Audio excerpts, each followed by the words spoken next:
Hello everyone, welcome back to my channel. Monique is beaming. She's seated on a sofa in the sunlit living room for her Atlanta home and she's positively glowing. I'm pregnant, she says after I point out her aura. No, just joking, what she is. It turns out is happier than she's been in a while, says the 55-year-old Oscar-winning comedian actress. I am grateful for that feeling. When you are good on the inside, I believe it shows up on the outside. It's a new chapter, she says, but not because of Hollywood. It's a new chapter because my babies are graduating high school. It's a new chapter because my grandson will be going to kindergarten next year and my granddaughter to the 5th grade. Those things for me are the priority, but her career too is beginning to flourish after an extended fallow period. On February 22, Netflix released a trailer for the comedy special My Name is Monique, placing its star back in the public eye after what feels like a very long time. Monique's cherubic face has been popping up elsewhere as well. She stars in The Reading, a low-budget horror movie now streaming on BET Plus, and she plays Goody, a sophisticated Atlanta strip club owner with swagger and street smarts in BMF, short for Black Mafia Family, a Detroit set crime drama that's in its second season on Stars. It made sense, she says, of a return to the screen, and it made dollars and cents, and for all those years, it just was not making sense. Back then, I did not feel a glow. I feel disappointed. I felt the same injustice and inequalities that all the black women who came to Hollywood before me felt. Oftentimes, people call that anger.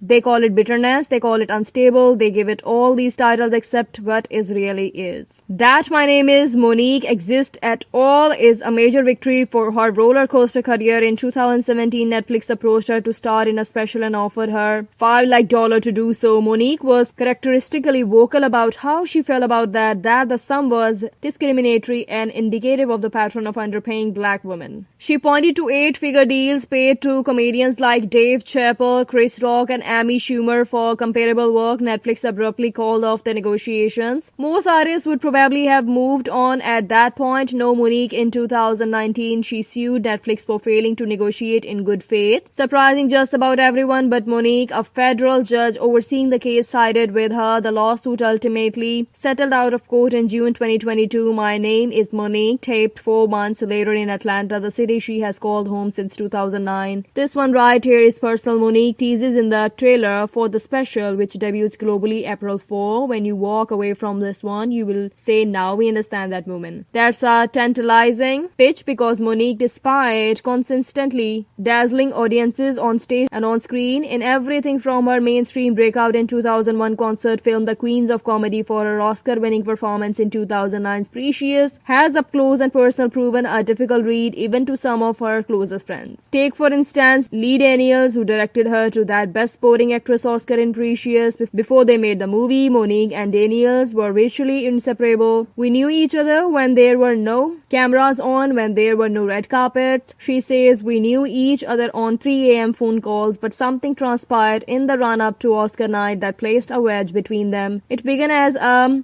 disagreement over awards campaigning. Daniels wanted to full court press. Monique, who was told she would not be paid for such work, wanted a breather from an exhausting schedule. She was also hosting a talk show on BET at the time to spend time with her husband and manager Sydney Hicks and their 4-year-old twin son. They are now 17. Also, she has a third son, 32, from a previous marriage to Mark Jackson. Lionsgate, the studio behind the film, reportedly was incensed that she refused to participate in what they felt was a crucial leg of the promotional cycle. Oprah Winfrey and Taylor Perry, both executive producer on Precious, reluctantly entered the squabble to no avail. In the end, Monique and Daniels did not speak for 13 years. In a 2015 THR interview for a story about Hattie McDaniel, the first black actor to win an Academy Award for Gone with the Wind, to whom Monique touchingly paid tribute in accepting her own Oscar. Monique alleged Daniels had blackballed her from working in Hollywood. She would repeat the allegations in the years to follow, also accusing Winfrey and Perry of having joined forces with Daniels to further rumor that she is a difficult performer. Winfrey and Perry declined to comment for this story, but there appeared to be the beginning of the thawing, at least on Daniels' part. If there was a turning point, it was probably the moment he surprised Monique in the spring of 2022 with an offer to replace Octavia Spencer, who could not make the shoot work with her schedule in The Deliverance, an upcoming horror film for Netflix starring Glenn Close. He then joined Monique on stage at a concert date in Staten Island and publicly apologized to her. Monique calls this new era a chapter of forgiveness. Monique and Daniels met in 2000 2004 at Rain, a now shuttered soul food restaurant on Robertson Boulevard in Los Angeles, owned by NFL wide receiver Keyshawn Johnson. Monique was already a well-known commodity in Hollywood, having stayed in the UPN sitcom The Parkers for 5 seasons. Daniel had worked in casting and actor management before striking it big by producing 2001's Monster Ball. Lee comes up to me and says, "I have something for you that I know you are going to do amazing." Monique recalls in one of the several Zoom conversations from an Atlanta home, "I said thank you. That was it. No more conversation." A few months later, here comes a call from someone named Lee Daniels for a movie named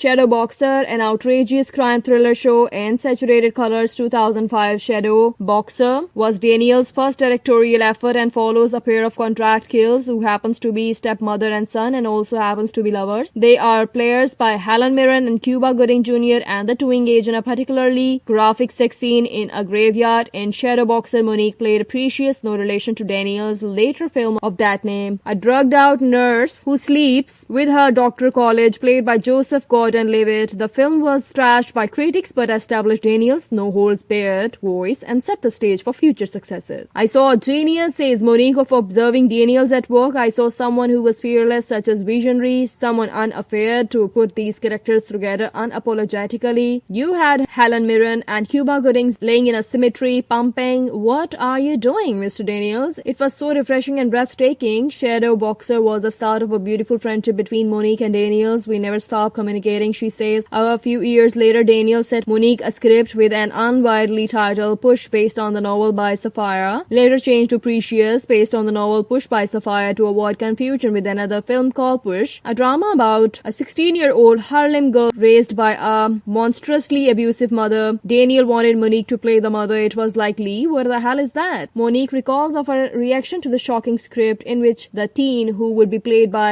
Gabori Sadabi, is raped repeatedly by her father, resulting in 2 full-term pregnancies before receiving an HIV diagnosis. He was like, "I know, right? We have always been those 2 kids on the playground saying, 'You going to do it? All right, if you push, I push.' You have always been that." Precious premiered to an ecstatic reception at Sundance on January 15, 2009. It then screened at Cannes in May, where it received a 15-minute standing ovation. Cannes, however, is where the rift between Daniels and Monique began after she had refused to board a flight to France to attend the festival screening or submit to further promotions as long as Lionsgate refused to pay her. Calling her Cannes, she recalls Daniels told his star, "Mama, I agree with what you are saying. I just don't think it's going to play out good for you." Monique refused to budge, and that was the problem, she recalls. The problem of how could this fat black woman say no to the powers that be in Hollywood? "Playing to France to promote your turn in this hit movie sounds kind of fun," I respond. "Why did not you want to do that?" Monique emits a belly laugh as I explained to Oprah Winfrey. I said, "Oprah, I am doing a talk show. I am doing a comedy tour. I have a husband and I have babies. I have a little bit of downtime and I'm going to take advantage of it. So I am not going anywhere because I am not obligated to go anywhere. I have done my part," she says. So we mutually agreed to disagree. That was it. Next thing I know, I am considered difficult and hard to work with. It was my 3rd marriage, Monique continues, my 2nd round of children, so I understood by then that when you sacrifice everything for a place called Hollywood, you end up being but yourself. I know the history before me. I know those stories, and not only did those women die broke, they died broken-hearted. They died lonely because they gave everything to a business, and in the end, it gave them nothing. At the 87th Academy Awards, held March 7, 2010 at the Kodak Theatre,